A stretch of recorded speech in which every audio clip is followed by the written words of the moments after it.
I said I felt bad but for him. not, yeah. I felt like I don't know the kid. Don't like. Of course, you want everyone to do well. I really do.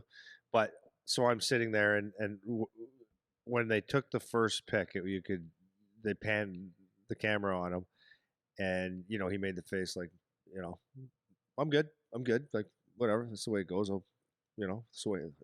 You know, good, good, good. But it was unnecessary, right? Mm. Totally unnecessary. And then the second, third, like they put the camera on him a few times. You could see him sweating it out because unnecessarily he failed. But he didn't do anything. Yeah. He already did his thing. I know. He played. Yeah. And now he's like sitting in a situation where everybody in that arena is looking at him.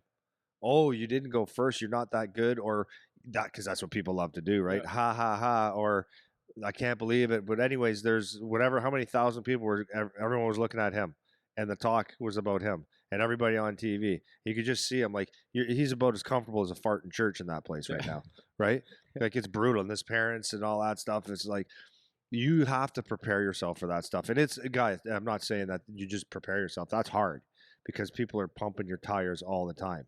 But anyways, the point is, this is why, another side note here is that this is why getting some adversity is good for you, right? Because remember Charlie's OHL draft, Seabass draft, like some of the kids, when they go through this, it's really good. Like that's why being the best of the best of the best all the time isn't necessarily good. So he was an exceptional status. He didn't have to go through the highs and lows of getting drafted, or the disappointments of someone told me that they wanted to take me and they didn't. Like what the hell at 15, 16, right?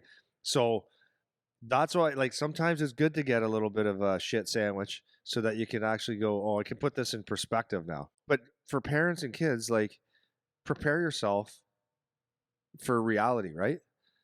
And not disappointment that you didn't get in the first overall. That's ridiculous.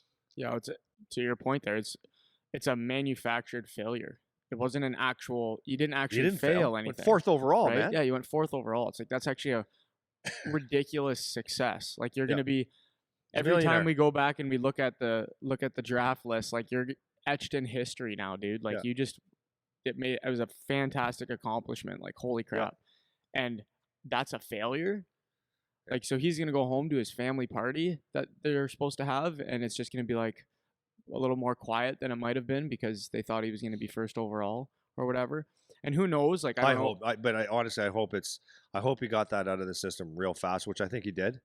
Yeah, hopefully. You know what I mean? Okay, I'm in Seattle Kraken now. This is awesome. Woo! Yeah, for sure. Yeah, hopefully that's the case, and hopefully that's the support he's getting from his family. I don't know anything about him personally or his family life or anything like that, but I would hope that he didn't have a cake waiting at home that said congratulations first overall on it. Yeah. Right? Because that would be stupid. Yeah. So, but you could take the 1 and you could just add like the make the 4. You could just do that, change the colors from red, blue, and white to green and blue. That's right. That's right. Poor freaking kid. Well, and that's I think the whole message is don't unnecessarily manufacture failures for yourself, right? Because things that it really comes down to how you're looking at things, right? It's the glass half full, glass half empty kind of situation. It's like you need to see what the reality is of the situation, and there's ways that you can prepare for that, and there's ways that you can set yourself up to fail, you know. And so we have a bunch of guys now that they're starting to get to those higher levels, and they're going to be coming across those situations, and it's not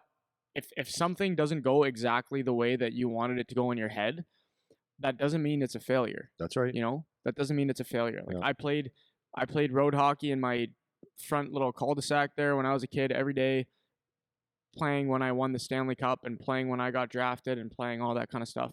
And I didn't get any of that. Right. And that doesn't mean that I am a failure at life and I can't do anything well and I'm no good at anything and I wasn't a good player and it was a waste of my time and it was a waste of my energy and all that kind of stuff. It doesn't mean any of that. Yeah. You know? And it's really important that you guys know that, especially the kids coming up, because it can be devastating, man. Like you can see kids just freaking getting crushed by the pressure of everything that's going on around them because they don't have any tools to deal with it. So it's just really important that you make sure as the kid you're doing the best you can to prepare yourself for those realities, and then as the family you're doing the same thing, you know. Well, it was really neat yesterday because as you're talking about that, I was thinking about like we have like some of our kids that didn't get the glory early, and now they got like we got Caleb who got a full ride to St. Cloud State. That's a great school, man.